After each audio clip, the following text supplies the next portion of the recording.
بسم اللہ الرحمن الرحیم۔ شروع اللہ کے نام سے جو بڑا مہربان نہایت رحم کرنے والا ہے۔ محترم ناظرین السلام علیکم۔ امام حسین کا یہ فرزند پروردگار عالم نے ایک نعمت دی تھی امام حسین کو۔ یہ وہ فرزند تھا کہ تمام کتب تاریخ میں یہ ہے کہ سر سے پاؤں تک یہ معلوم ہوتا تھا کہ رسول اللہ ہیں۔ کیسی خوشی ہوتی ہوگی امام حسین کو جب علی اکبر کو دیکھتے ہوں گے۔ نانا کی تصویر ہونے کے ساتھ باپ کے اتنے مطیع کہ دنیا میں شاید اتنی اطاعت باپ کی کسی بیٹے کے دل میں ہو جتنی علی اکبر کے دل میں اطاعت کے جذبات تھے۔ میں نے بعض مقامات پر یہ بات پڑھی ہے کہ باہر کے لوگ مدینہ میں آتے تھے اور امام حسین علیہ السلام کے دروازے پر پہنچتے تھے، آواز دیتے تھے، امام حسین باہر تشریف لاتے تھے۔ وہ لوگ کہتے تھے مولا ذرا اپنے فرزند علی اکبر کو بلا دیجئے، تو امام حسین فرماتے تھے کہ علی اکبر سے کیا کام ہے؟ تو وہ کہتے تھے کہ ہم نے رسول اللہ صلی اللہ علیہ وسلم کی زیارت نہیں کی، ہم نے سنا ہے کہ آپ کا فرزند سر سے پاؤں تک رسول اللہ صلی اللہ علیہ وسلم کی تصویر ہے، ہم اس لیے آئے ہیں کہ آپ کے فرزند کو دیکھ لیں تاکہ رسول کی زیارت کا ہم کو ثواب مل جائے۔ ان حالات میں امام حسین علیہ السلام کے دل میں کیا کیا کیفیات پیدا ہوتی ہوں گی۔ راستے میں ایک مرتبہ امام حسین ایک منزل پر مقیم تھے، بیٹھے بیٹھے کچھ غنودگی سی آ گئی۔ اب جو آنکھ کھلی تو آپ نے اٹھتے ہی ارشاد فرمایا انا للہ و انا الیہ راجعون۔ تمام کے تمام ساتھی جو بیٹھے ہوئے تھے گھبرا گئے کہ کیا واقعہ آپ کے ذہن میں آ گیا کہ جس کی وجہ سے یہ کلمہ آپ کی زبان پر جاری ہوا۔ کسی کی ہمت نہ تھی جو آپ سے یہ پوچھے۔ جناب علی اکبر نے دیکھا کہ بابا کچھ خاموش ہیں، آگے بڑھے اور عرض کرتے ہیں بابا آپ نے یہ کلمہ کیوں اپنی زبان پر جاری فرمایا؟ امام فرماتے ہیں بیٹا ذرا میری آنکھ لگ گئی تھی تو میں نے ایک ہاتف کی آواز سنی جو کہہ رہا تھا کہ یہ قافلہ اپنی قبروں کی طرف جا رہا ہے اور موت ان کا استقبال کرنے کے لیے بڑھ رہی ہے، اس لیے میں نے یہ فکر اپنی زبان پر جاری کیا۔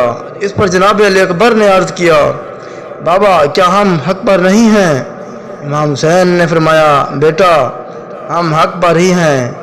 تو جناب علی اکبر نے فرمایا بابا جب ہم حق پر ہیں تو ہمیں موت کی کیا پرواہ ہے، آنے دیجئے موت کو ہمارا استقبال کرنے کے لیے۔ امام حسین کا دل خوش ہو گیا۔ حاکم شام نے ایک دن بیٹھے بیٹھے ذکر کیا کہ بھائی بتلاؤ اس زمانے میں حقیقی حیثیت سے قابل خلافت کون ہے؟ کسی نے کہا تم ہو، کسی نے کہا تمہارا بیٹا یزید ہے، کسی نے کچھ کہا، اس نے کہا تم لوگ سب خوشامد کر رہے ہو، مجھ سے پوچھو تو میری نظر میں امام حسین کا بیٹا علی اکبر ہے کہ سر سے پاؤں تک رسول اللہ کی شبیہ ہے۔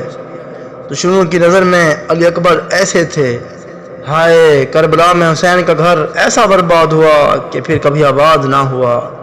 عاشورہ کا دن آ گیا، بس یہاں کے چند فکرے عرض کرنے ہیں۔ رات والو 18 برس کی عمر، 7ویں سے پانی بند ہے، پیاس کا غلبہ، ہونٹ سوکھے ہوئے، مگر باپ سے یہ عرض نہیں کرتے کہ میں پیاسا ہوں، کہیں ایسا نہ ہو کہ باپ کو تکلیف ہو۔ بعض روایات سے یہ معلوم ہوتا ہے کہ بنی ہاشم میں سب سے پہلے شہید جناب علی اکبر ہیں، اور بعض روایات یہ بتلاتی ہیں کہ سب سے آخر میں جناب علی اکبر شہید ہوئے۔ بہرحال اگر بنی ہاشم کے آخری شہید ہیں تو جب عزیزوں کی لاشیں آ گئیں، زینب کے بچوں کی بھی لاشیں آ گئی، ہائے جناب قاسم کی بھی لاش آ گئی، مسلم کے 2 فرزند جو یہاں کربلا میں تھے ان کی لاشیں بھی آ گئیں، اور اسی روایت کے اعتبار سے جناب عباس کے بازو بھی کٹ چکے۔ تو جناب علی اکبر آئے اور عرض کرتے ہیں بابا مجھے بھی اجازت دیجیے کہ میں بھی جان نظر کر دوں۔ امام حسین نے سر سے پاؤں تک علی اکبر کو دیکھا اور اتنا کہا کہ بیٹا ذرا اس کوکھ جلی کے پاس بھی چلے جاؤ جس نے 18 برس بڑی محنت سے تجھے پالا ہے۔ جناب علی اکبر خیمے میں آئے، جناب زینب سمجھ گئیں کہ رخصتی کے لیے آئے ہیں، بیبیاں چاروں طرف حلقہ بنا کر رونے لگی۔ جناب علی اکبر علیہ السلام نے اپنی پھوپھی اور حضرت ام لیلہ جو ماں ہیں انہیں سمجھایا کہ آخر آپ یہ چاہتی ہیں کہ میرا باپ شہید ہو جائے اور میں رہ جاؤں، دنیا آخر کیا کہے گی؟ جناب ام لیلہ سے کہا اماں آپ تو مجھے اجازت دیجئے۔ جناب ام لیلہ نے کہا کہ بیٹا میں کون ہوں، جو کچھ ہیں یہ ہیں تمہاری پھوپھی، انہوں نے تمہیں پالا ہے، یہ اگر اجازت دے دیں تو میں کس طرح سے منع کر سکتی ہوں؟ آخر جناب زینب نے اجازت دی۔ ایک شخص بیان کرتا ہے کہ میں نے دیکھا کہ خیمے کا پردہ اٹھتا ہے اور پھر گرتا ہے، پھر اٹھتا ہے اور پھر گر گیا۔ میں نے جب دریافت کیا تو مجھے یہ معلوم ہوا کہ علی اکبر بیویوں کو تسلی دے کر نکلنا چاہتے ہیں کہ بہنیں لپٹ جاتی ہیں، بہنوں کو تسلی دیتے ہیں، اور نکلنا چاہتے ہیں تو پھوپھی لپٹ جاتی ہے۔ بیٹا تھوڑی دیر ہم شکل پیغمبر کی زیارت کر لیں۔ اس طرح یہ عمل پردہ گرنے کا کئی مرتبہ ہوا۔ آخر علی اکبر نکلے تو اس طرح سے نکلے جیسے بھرے گھر سے جنازہ نکلتا ہے۔ امام حسین علیہ السلام کی خدمت میں آئے، عرض کیا، پھوپھی سے اجازت لے لی، اماں بھی راضی ہو گئیں، اب آپ مجھے اجازت دیجیے۔ یہ سننا تھا کہ امام حسین علیہ السلام اپنی کمر پکڑ کر کھڑے ہو گئے، امامہ اتار کر علی اکبر کے سر پر رکھا۔ بیٹا یہ امامہ تمہارے نانا محمد مصطفیٰ کا ہے، اس کو سر پر رکھ کر جاؤ۔ خود اپنے ہاتھ سے گھوڑے پر سوار کیا۔ علی اکبر روانہ ہوئے، چند قدم چلے تھے، منہ پھیر کر دیکھا تو کیا دیکھا کہ حسین دوڑے ہوئے چلے آ رہے ہیں۔ فرمایا، بیٹا جب تک سامنے رہو مجھے منہ موڑ کر شکل دکھلاتے جاؤ، مجھے نانا یاد آ رہے ہیں۔ جناب علی اکبر آئے میدان میں، اب میرے دل میں بھی طاقت نہیں ہے۔ کچھ جنگ کی، کچھ یزیدیوں کو قتل کیا، جو بھی مقابلے میں آیا مارا گیا۔ علی کے پوتے تھے، لیکن ایک وقت آیا کہ سب نے مل کر حملہ کیا، چاروں طرف سے ہجوم ہو گیا، اور چاروں طرف سے جب گھر گئے علی اکبر تو ایک شخص نے آ کر سینے پر جو نیزہ مارا، اور وہ نیزہ جو نکالا تو خون کا فوارہ جاری ہو گیا۔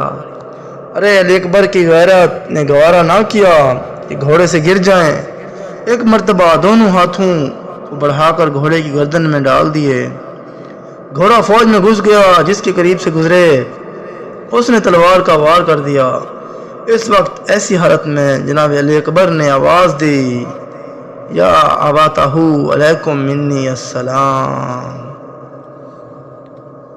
محترم ناظرین، ویڈیو دیکھنے کا شکریہ۔ اللہ تعالیٰ مجھے بھی اور تمام سننے والے مسلمان چاہے غیر مذہب عقیدہ رکھنے والے ہیں سب کو ہدایت عطا فرمائے، آمین۔